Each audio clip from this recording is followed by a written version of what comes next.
All right, welcome back. Back in the garage, back on the 4-link right there, this one here. So today, the goal by the end of today is to have the truck sitting on its own suspension. This is where we start tying it into the frame. It gets a little critical. I have to make one more big, this is my CAD, my cardboard aided design. I have to make this plate, which the front bracket's made up to. All right, rear pinion angle is zeroed out. We are sitting perfectly aligned with the rear end of where it needs to live. All the suspension stuff is here. I think it's time to start drilling.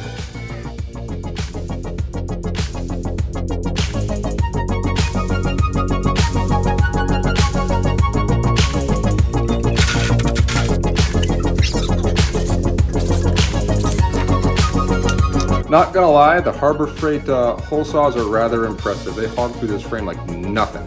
So I got both my holes punched out. I have my plates slid into the middle that are gonna box it in. I have everything zeroed out. So I have the gauge block on that one reading 0, on that side reading 0. I put it on like the flat right there. This is just swung back just for ease of welding.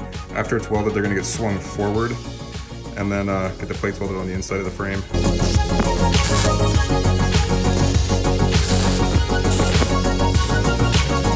So a wise man once said, why take what you can make? But he wasn't a wise man, he was a lazy man, and it was me. I said that. Ta-da! Quarterman for the win.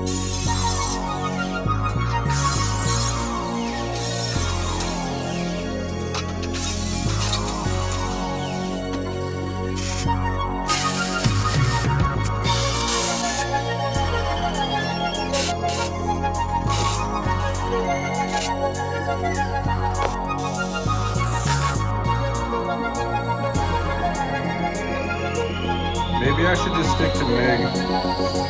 I don't know. This thing is on there. It is very much welded. So we have it, I'll give you the little rundown. Spacing is set 3.5 off the frame, just like the brackets are gonna be.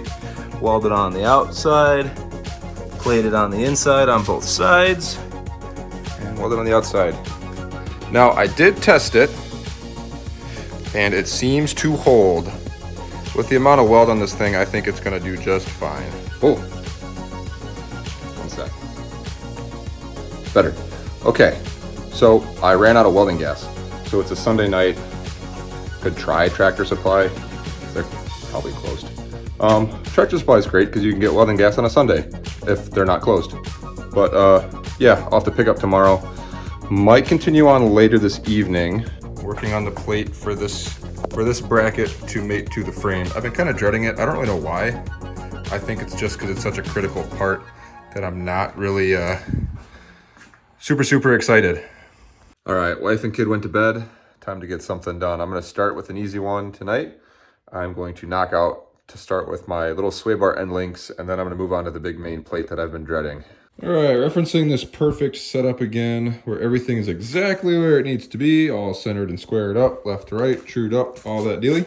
I was able to find my desired center to center distance for my end links, which I have trimmed to length. This kit came with these tubes, so you just cut that tube, fit the ends in, and weld them to what you need. So now I'm gonna get those TIG welded.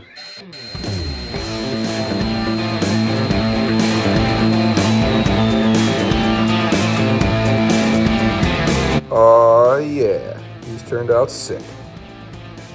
Now we'll get these pairs tossed back in the rear end.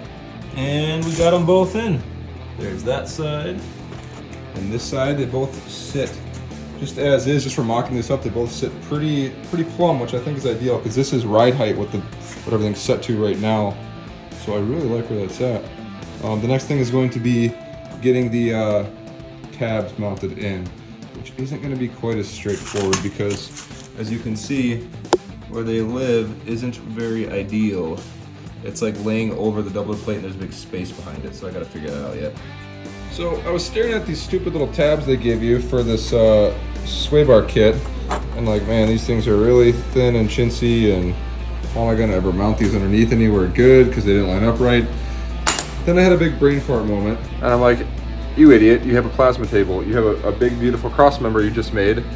This guy, wait, oh, right there. and you have a plasma table, why don't you just design something? So I quickly just whipped up these because I knew my spacing that I needed from the sway bar to the thing. It's dangling right now, but normally it's closer. And then I had these to go off of, so I just used these dimensions and I drew up some new ones.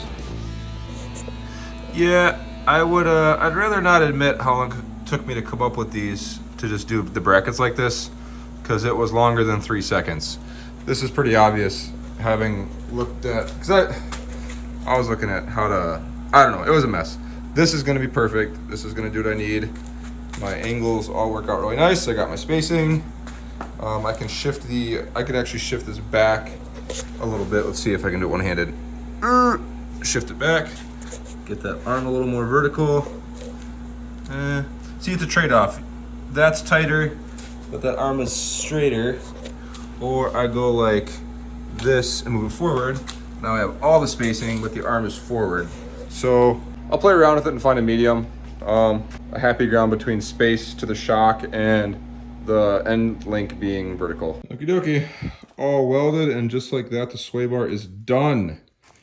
There is not anything left to do except for paint the arm ends, but yeah, there's plenty of stuff to get painted back here. So that's, yeah, I'm calling that done for now.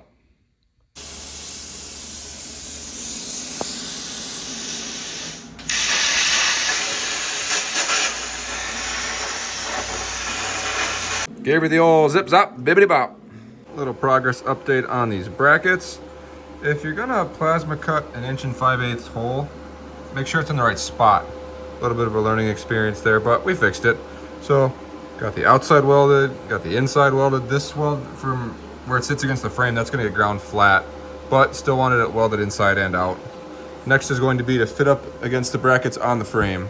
Oh man, this is so satisfying. Look at that, perfect fitment. Follows the frame, everything lines up. I have all 6 holes drilled through the plate, but not through the frame yet. There's some stuff on the inside of the frame, like that piece right there, right in the center. So I'll come around, look at this side too.